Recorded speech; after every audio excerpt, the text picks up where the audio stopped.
So here we are. Hello. Good morning. Today we're here to talk about how Drupal can in foreign government open data efforts. So my name is Elisa Spinach. I'm a backend developer at the state of Manatee. I come from Costa Rica, and I've been working with Drupal and Yes. for about 2 years or so. Yeah, I feel like we've been working together longer than that. This is our first time meeting in real life. It's amazing. We've worked together remotely for so long. We've even held our cats up on screen across the continents. Ray and Q, and they are friends and everything. They've made cross-cultural connections. My name is Stephanie Gray. I'm an open data specialist at Civic Actions. I've been working on Project DKAN for over 4 years now, and it's something that I hold very dear. I'm originally from Broward, so that's my connection to Florida. Lived in New York for a long time. Now I live in Denver, and it is 2 hours earlier in my brain at the moment. Thank you very much. So what is DKAN? DKAN is a Drupal-based, community-driven, free and open-source open data platform which has a full suite of cataloging, publishing, and visualization features built right in.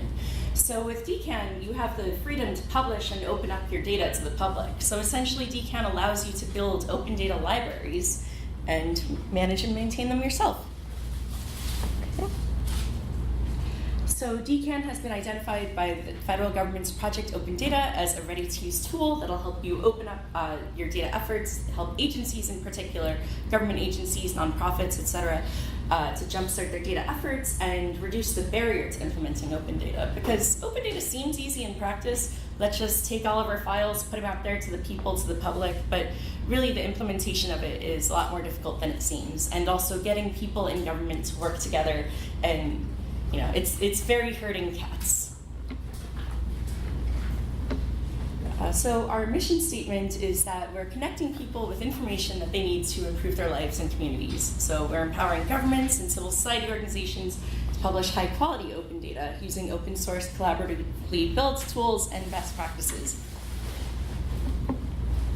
DKAN has been adopted in over 35 countries, also because it is an open source platform. Like, there are so many DKAN websites in the wild that we don't even know about. And on 7 continents, which when Teresa and I were putting this together, I was like, wow, 7 continents. How is that possible? Are they using DKAN even in Antarctica? And well, yes, they are. So they're cataloging marine data in eastern Antarctica using DKAN, so that's our 7th continent. Yeah. Yes, and over 100 federal, state, and local government agencies as well. So DKAN is pretty popular. Here's a selection of sites that are built on DKAN. We've got HealthData.gov for the Federal Department of Health and Human Services, and that federates data from all over the government. So the CDC, the NIH, National Cancer Institute, the State of New York, City of Chicago, it all goes right here on HealthData.gov, which currently hosts over 3,000 different data sets. We've also got the State of California's Open Data Portal, lots of great environmental data, water, transportation, all things California. And then Marine Scotland, just to show one of our international sites. They're a great organization maintaining all of the waters and all of the Loch Ness monsters that they've got going on over there. So DKAN is for mostly the publishers themselves, city, state, and local government agencies, nonprofits, NGOs, universities. There's actually a site in Sicily that is using DKAN to track mafia corruption. And I'm glad that I'm not directly involved in that site because I don't want the mob to come after me, but I'm very happy that this organization is using DKAN for that purpose. And DKAN is also for the users themselves, the citizens looking at the data for their city or state, researchers, students, journalists, everybody on the web. And before we start talking a little more about DKAN as a distro, let's talk a little bit about what makes open data truly open. So open data is available, it's out there, it's available for anybody to be able to access. It's accessible, it's in formats that are widely used. It's not in formats where you need to pay $80 for that software to be able to even see what that format is. Open data is reusable, it can be redistributed easily. And open data is also open to the general public. Also, it should be structured in a format which can be read or Well, yes, read for a machine, not just like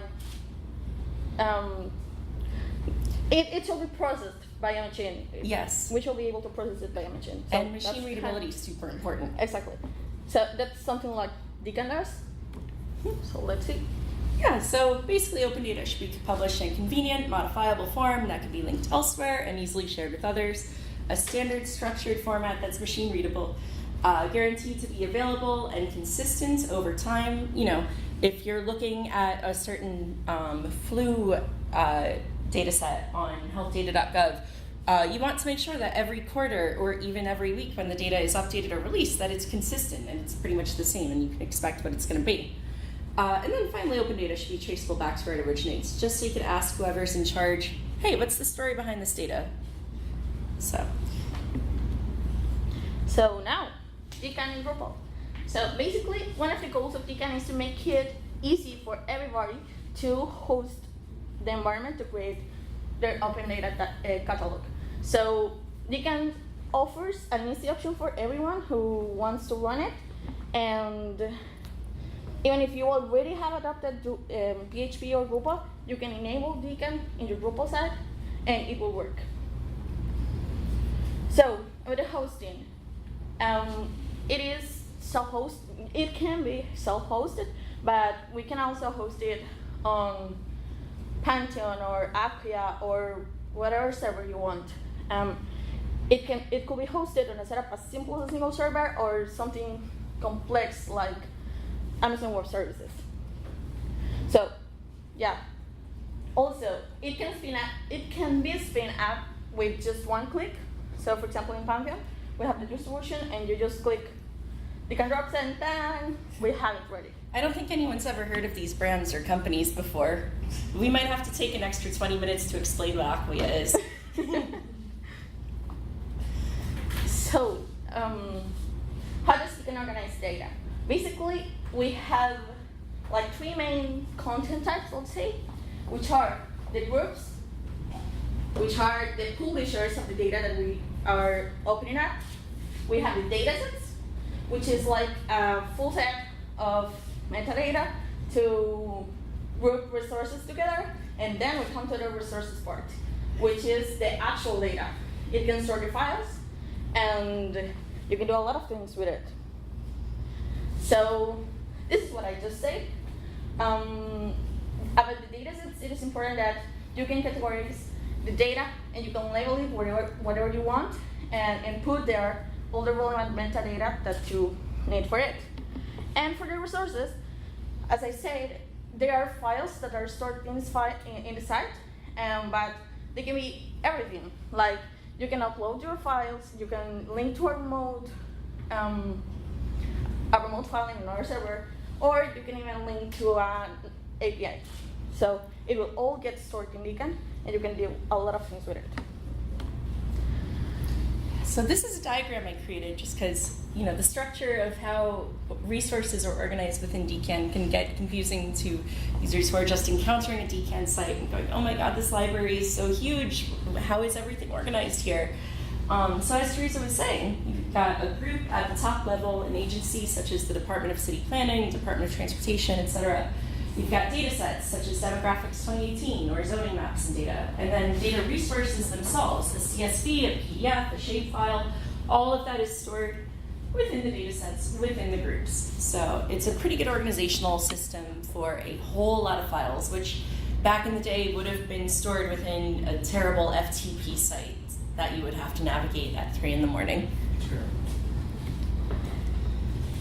So there's metadata standards that are built in within DKAN, and metadata is the who, what, when, where, why of data.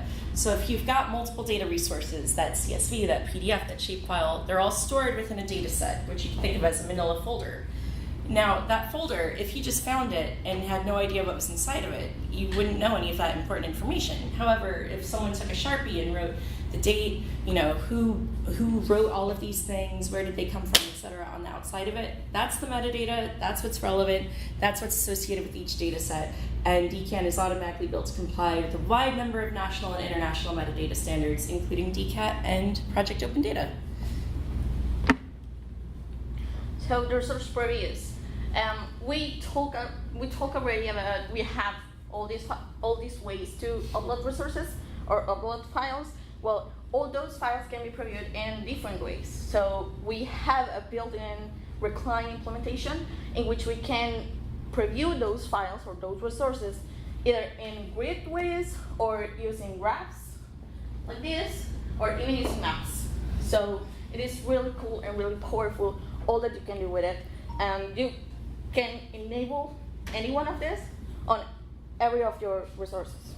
Oh, and real quick, just something I love about the internal previews is coming from the GIS world academically, I would spend late nights on these terrible FTP sites until 3 in the morning looking for a specific CSV or shapefile and going out of my mind. It's really nice when you're browsing for open data to just be able to preview it as a grid graph or map without having to download it and without having to open it in Excel or even ArcGIS and all of that rigmarole. Just being able to preview, okay, is this the data set I want? When you're in academia at 3 a.m., that is like the answer to your prayers. So, we already talked about 3 content types that we have, but we also have some other content types. One of them is the data visualizations. These data visualizations are nodes in which we can view the data in a specific way. So we have a lot of ways to see it there.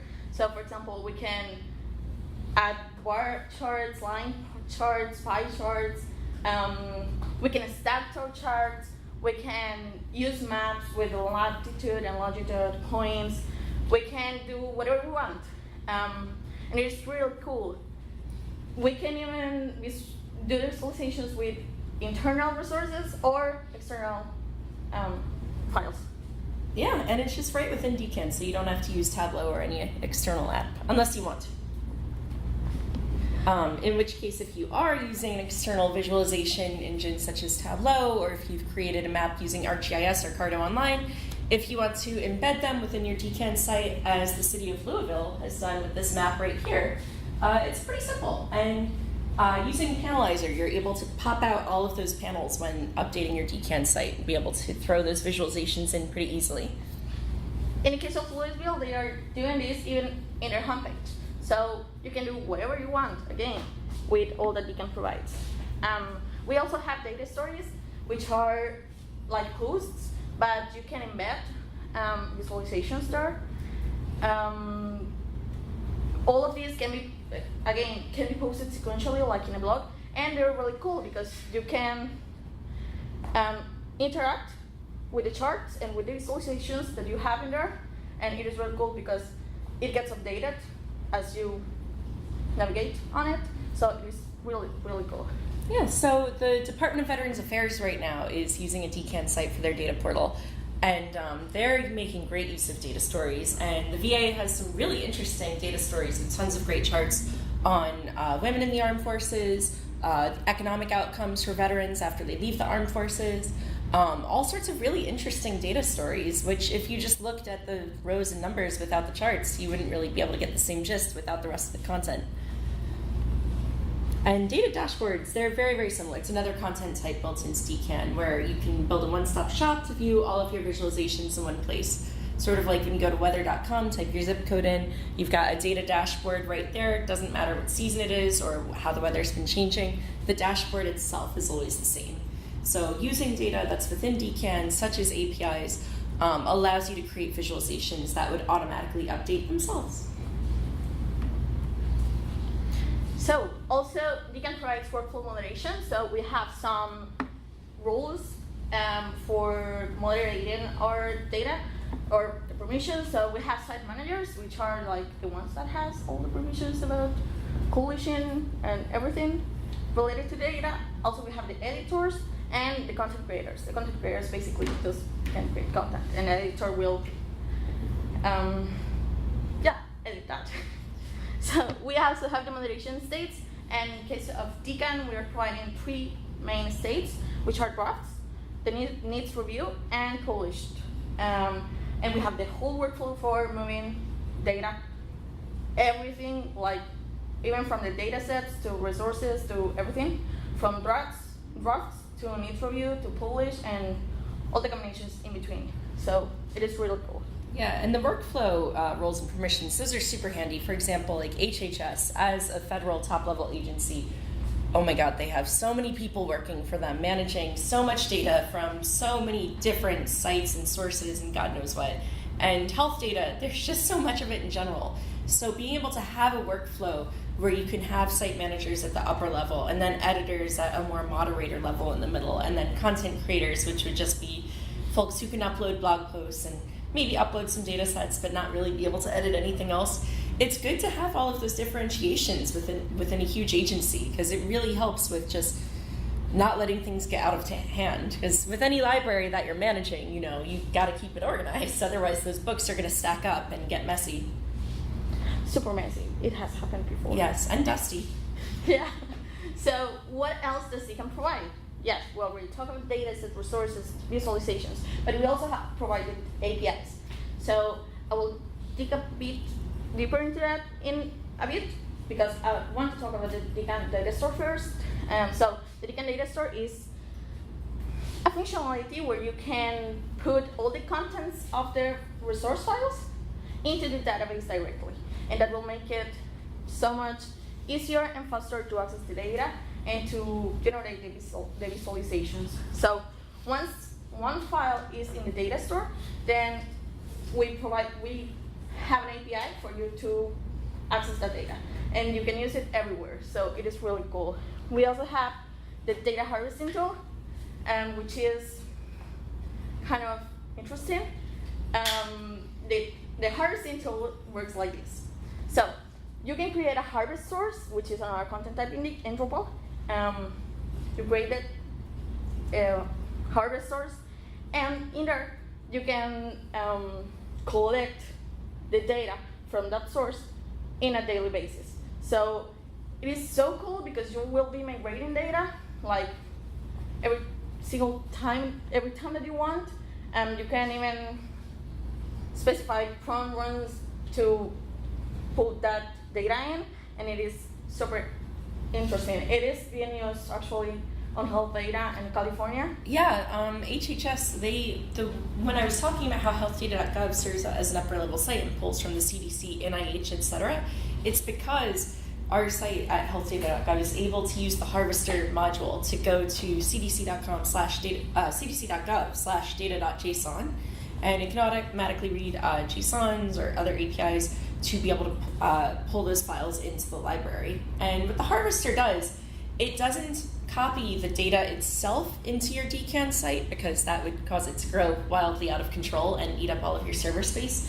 It's more in the sense of, if you have a county library catalog, it's got the listing for all of the different books at the different library locations. It doesn't mean all the books are necessarily in one place. The books are in different locations, but you have all of that info to be able to find the book and access it when you need it. So DKAN Harvester pulls all that into your data catalog. Yeah, it creates like data sets and the resources, but in the resources, it links to the remote files if needed. So your servers don't die. Yeah, you won't have it die there, like something that doesn't work at all. So also, we have the multilingual translations available. There was a time in which we said like it wasn't translatable at all, but we have some sites that are fully translated. So for example, in Colombia, there's a site in Spanish. And also the state of Georgia has this English-Spanish translation. Yeah. It's automatic too for the state of Georgia, the site that we created for them, schoolgrades.georgia.gov. It's if you're a parent in Georgia, you're trying to find out how different schools are, see all of the statistics. We've got custom-built React dashboards, and automatically you can just click between English and Spanish and it'll translate everything. So we have multilingual translations available. And also we have tags, topics, and taxonomies, so you can categorize all your data as you wish. We've got a huge, thriving community online that's constantly contributing. There's a lot of folks on GitHub at GetDKAN. We receive a lot of issues directly from folks, which I guess as a New Yorker, when I say, we receive a lot of issues directly from folks, it sounds kind of sarcastic, but no, it's really a beautiful thing, and I love hearing community feedback, especially about little things that we might not have noticed before, so enhancement requests are always awesome to receive.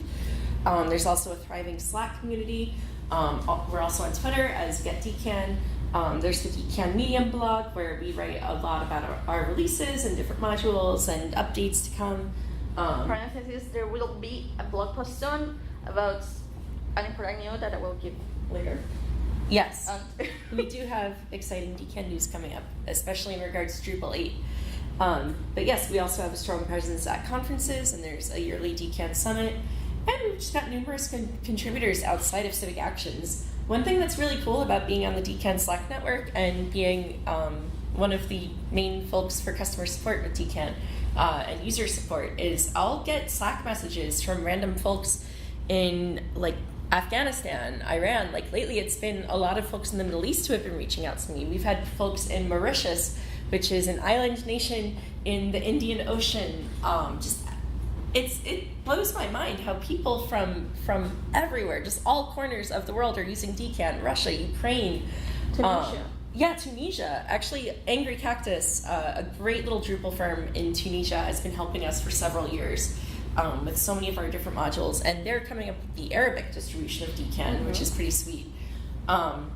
So yeah, we're so fortunate to have so many people participating in this project because it's so rare to have. Actually, there are no other open source, open data platforms like DKAN that have a built-in content management system like Drupal. So, how does we know what will be implemented in DKAN? So basically, it starts all our ideas, and once there, we put everything from the ideas into a roadmap, and we decide what will be implemented and what is not.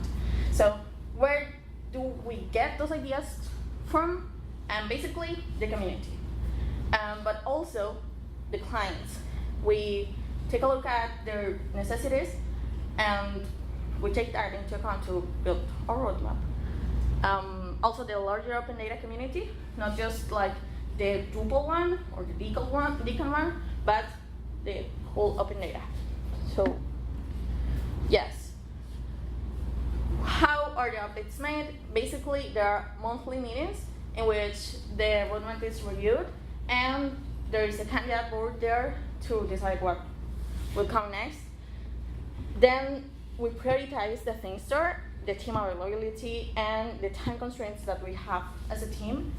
And finally, we add the items that fit with all of those restrictions into the roadmap. How often do we release? Basically, quarterly, we have at least 2 development items. And we also have security updates that it is kind of fun because every time we release a DKAN version, at the next day, there is a Drupal security update. So just a pain because we have to start digging. It's the Drupal Murphy's Law. Like if you're releasing a security update, Drupal will be like, bam, no we are. Yeah, and now you have to do it again, and then Drupal does a pain. But yeah, we do that. We have frequent security updates, we have bug fixes, and minor enhancements. But you can learn more about the roadmap in getDKAN.org/roadmap, and you will see there all that is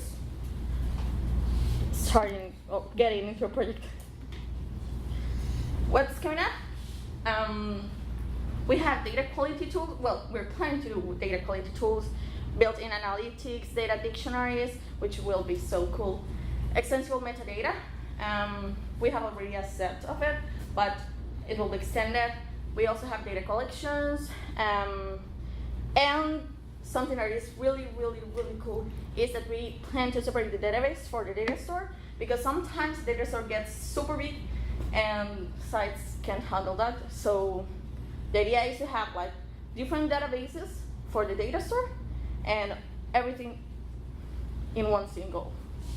Yeah, it's a huge deal having a separate database for the data store because some of the sites, like the state of California site, they have water testing data for a whole bunch of lat-long locations, and the testing data is updated every hour, so you just have this enormous glut of data that's coming in, and it's overwhelmed the state of California's data store, and we've figured this out as a separate solution to help it from growing out of control. Datastore has been improved along the time, but we still have that in mind, and that will come out soon, hopefully. So, the news, DKAN for Drupal 8. The idea is that in June, there will be an event in which we will show a working prototype of DKAN in Drupal 8. But it won't contain all that Drupal 7 does, all that DKAN in Drupal 7 does, but it will be cool. There will be an event, and we will launch a site which will use that release candidate. So, hope for it. Also, there's something really interesting there, because now we will not use the Drupal data modeling system. We will change the way in which the data sets and resources are used to get everything like in JSON formats, but it will still be stored in the database. It is really cool. Hopefully it will make everything faster. It is really cool, really. Believe me.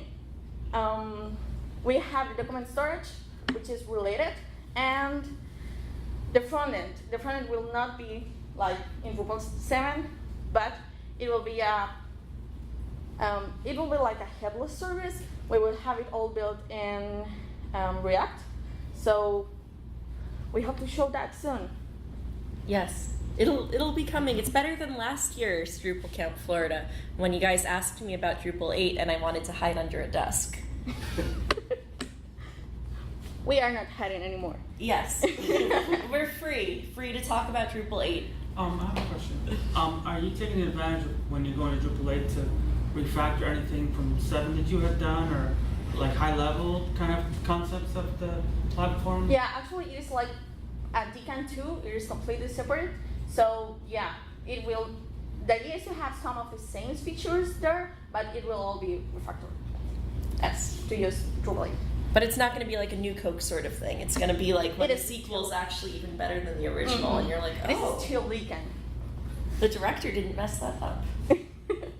So yeah, we both, well, you work for Studio Manatee in Costa Rica, but you also work for Civic Actions, and I work for Civic Actions, as do my wonderful, fantastic, brilliant, talented colleagues, Dan Gurin and Steve Wirt, who are right here, fellow Civic Actioners. So yeah, Civic Actions provides the critical financial and development support to keep Project DKAN open and fully sustainable, and just keep DKAN alive in general. And the license provided, DKAN is freely available to all under the GPL version 2 open source license. And no, I cannot remember what GPL stands for, and I apologize for that. Support is also provided, aside from Civic Actions, Angry Cactus, our friends in Tunisia, NDI, the National Democratic Institute, and ANAI, which is a really interesting Drupal development firm out of Japan. DKAN is big in Japan, so yeah. It's general public license. Thank you. I appreciate that, because I was thinking about FPNL, Florida Power and Light. Hey, we don't have a lot of locals in the room.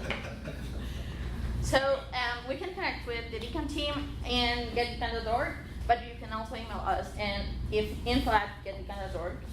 You can find us on Twitter, GitHub, Facebook, or the DKAN blog that Stephanie mentioned earlier, which is on Medium. Yes. So yeah, that's basically it. I don't know if you have any questions. Comments, concerns, enhancement requests, Something to the roadmap. I don't know. bug reports. I do a lot of the I have a QA. general question. Like, when you get a new customer or new government agency that wants to use this, are there certain features they all kind of, parts of DKAN that they like to use at first? Like when they build their, like what is the most popular parts of DKAN for all the new people that are using it? Okay, so basically the thing that works the most, everybody has, is the data sets tooling, but also the data store is something really important. You can, I think it is enabled by default, but you can use it or not as you wish. Also, there is this thing with feedback, which is really cool, but it is not often used. It is like another possibility that you can have there, so you can add feedback to the data sets and you can moderate that content. So that's something you can do too. I think that's being used in HealthData. Yeah. So that's really cool. the harvesting, but I believe the harvesting is out of the box. So, yeah, basically, those are like the main features being used. Yeah, because there is another system that was previously used on HealthData.gov actually until 2015 when it switched to DKAN. There's CKAN, which a lot of you might have heard of, and that's the Comprehensive Knowledge Access Network. DKAN is a different project, but it's inspired by CKAN because CKAN, to be able to organize your open data, first of all, you'd have to know a heck of a lot of Python, and DKAN, by being integrated with Drupal, allows you to be able to manage your data directly through the UI. And CKAN is also added to a site as a completely separate code base. So what's cool about CKAN is that it can be added to a Drupal site or a WordPress site, but you're still maintaining two separate code bases. And with DKAN, you've got the full open data catalog plus content management system package and all the benefits of Drupal, as well as the thousands on thousands of Drupal modules out there. Oh, something to your question, the moderation, DKAN workflow. Oh yeah. That's something that almost everyone likes, so it is widely used, which is where we have all the roles and moderation saved. That's so cool. Yeah, it's just nice as like a site manager or a content moderator, even if your sphere within the site is like just California's Department of Transportation, even then just being able to moderate, oh, okay, this is the data set that the brand new intern who was just hired yesterday uploaded. There's a few typos here. I don't think this is ready to be published on the live site. Let's send that back to draft. It can sit in that moderation state until it's ready to publish. So being able to have that power over what pieces of content are coming out to the site, it's really crucial. Do you have any issues with data that's not scrubbed well or that's not imported correctly? What are the options? Well, do you yes. have pre-process before, or do you have several layers of bringing the data in and seeing kind of, I'm trying to see what's the best practice for that kind of. Yeah, there is the validator even when you're uploading the files, so it will validate with the schema that you want. So we're supporting POD 1 and 1.1, I believe. So you can validate against that, and that will tell you if there are errors or if there are not. Yeah, I mean, it's also up to you to not upload a problematic CSV. Marie Kondo would prefer that you tidy your own data. However, we have provided a lot of support to users and clients when it comes to data tidying and data management, and best practices for tidy data. For example, like you need to only have one header per column, because like the average CSV reading software or application, if you have multiple headers for the same column, it's going to freak out and go, I don't know what this column is. And you need to have one observation per row in a table that has individual columns. So you can't have messy tables with all sorts of data everywhere, and you can't go combining, dollar signs in the same row where you're, using dates and mixing up strings and dates and numbers. So I would say it's also very much up to the user and client to look into the best practices for tidy data. But if there's still trouble, the Project DKAN team loves to help out with that sort of thing. Yes? Kind of, I guess, expanding on that point, like I know just about nothing about Drupal, so this has been a very, let me look up that word, type of experience. But do you guys actually have like onboarding training that anybody can access and use for DKAN? We have the demo site. Yes, and there are a lot of trainings on YouTube where if you're not tired of the sound of my voice, I've given the vast majority of them. Okay. And if there's ever any questions, there's also the Slack network and Twitter as well. Yes? Okay, so with that being said, how do you get on your Slack network? And the other part is like the mapping of the data that's on the map that's being imported in other websites. Do you guys help set up the data for what would it be, the longitude points for importing map data? So, okay.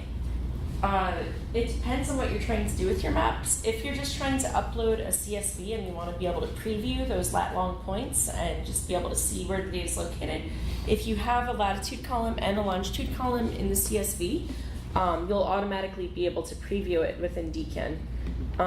But that would be, oh yeah, let's just go to, I think, Wisconsin polling places. These are some of our sample data sets and data resources. Let's hit the preview. Oh no, is it not enabled? Okay, maybe. Admins or site managers will also have to enable grid graph or map previews when uploading a data set. Well, data resource, especially because, of course, not everything is graphable or mappable. But as I was saying, once we get this up here, if it's Compared to my country? no, I think a lot of these aren't very clean data sets. Okay. Sorry about that. Here. Trying to think of which one would have, I think from the population data sets. Yeah, if there is a latitude column and a longitude column, those columns will automatically load to lat long points within the reclined previews. Yeah, that's what Oh no. It's It's one- English-speaking Mac user on a Spanish language Windows laptop. Oh, yeah, right. Sorry. Sorry for that. Why did I minor in Russian? So, which one are you looking for? Any of the city population. Oh, the affordable housing and sustainable communities one. And I think if we preview. Does this one have lat long points?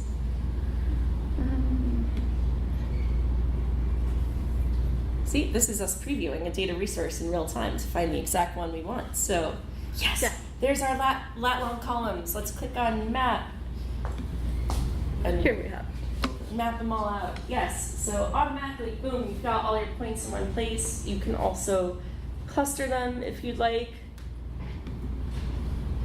to be able to show where lots of features are located. And then if you go to specific points, not used to this trackpad, I'm just trying to click on any point in California. I just want to be able to click on it. Well, we moved. That's Canada.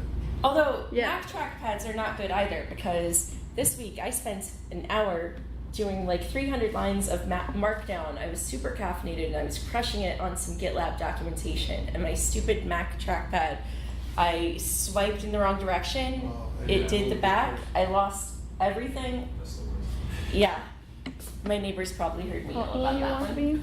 But yeah, if we click on any of the point locations, you can see all of the data that's associated with it automatically. Where is it? Yes, there it is. Boom, from the CSV directly to that point. That's what I was wondering. Yes. That's awesome. We finally answered. Yes. How will you secure your data, or if there is a way that you can secure that data? What do you mean secure? Nobody steals it. It's open source. Yeah, it's open data, so it's like stealing from the Costco sample tray. Like, it's there for you. Yeah, well, but I may have some private data and I might want to use it, right? So I don't want anybody to get that data. I mean, So, That's the data you want. This is for open up your data. So basically, I believe if you have something that is just private, then let's say we have a website and I'm a commander and so there's points in there. So in transition that data, they cannot steal it, I'm gonna scramble it and run it. But it could sit someplace, it's in my machine, not when you have it on your place, but in my location, and it can be stolen. Right? So how can I prevent that? Since it's Drupal, are you familiar with Drupal? Yes. Since it's Drupal based, you still, could create roles that would have permissions to see things with certain tags, perhaps. You have all the tools of Drupal because it is Drupal. You have all those same kind of tools of Drupal sort of baked in. It's just a matter of configuring it for what works for you and your agency. That's good. That's what I want to do. But the open ethos is that data out there for everybody. But I understand. Yeah, what I'm It's- saying, Right. the database, is a common database, but then once you pull it and you're using it on your side, you're gonna need, it depends on what you're doing. Right. If it's public, yes, it's an open, most government stuff today, Right. they have a law that you have to have a degree of security. So I'm just kind of thinking about how you do that. Yeah. Same way through anything with Drupal. The whole thing can be permission. Yeah. So. Your Slack, how do you get connect to your Slack? If you go to getDKAN.org, there's a link to the Slack network, and the Slack link is very long, and it's blah blah blah herokuapp.com/DKAN. Cool. Anyone else? How many of you were familiar with open data before this, by the way, just out of curiosity? Well, I know you were. A lot of cities are starting to use it too. Yeah. A lot of municipalities are starting to use it. Although, like, when I was living in New York City for 12 years, I got really spoiled by how New York opens up almost all of its data, like even the individual subways and the times at which they run to the 472 different stops within the city. It's pretty remarkable. But then I moved to Denver, and the open data is sorely lacking, and it really hurts as someone who works in open data that my city does not have that available for the citizens. So maybe I'll build one for my own city now, if they need that sort of thing. Just to say, we go and looking, do you know if FEMA has an open interface? Now that's a really good question. I don't know, but I would be super interested in that, especially after being born and raised in South Florida with all the hurricanes and having a lot of FEMA experience firsthand. I would really love to see some of their data. So maybe they do, maybe they don't. The answer is yes, they do. It's called Open FEMA. Thank you. Wow, thank you for finding that. Yeah. So I guess we're done. Thank you so much for coming, and you can connect with the DKAN team and any of these places. So thank you. Yes, we're Have a good everywhere.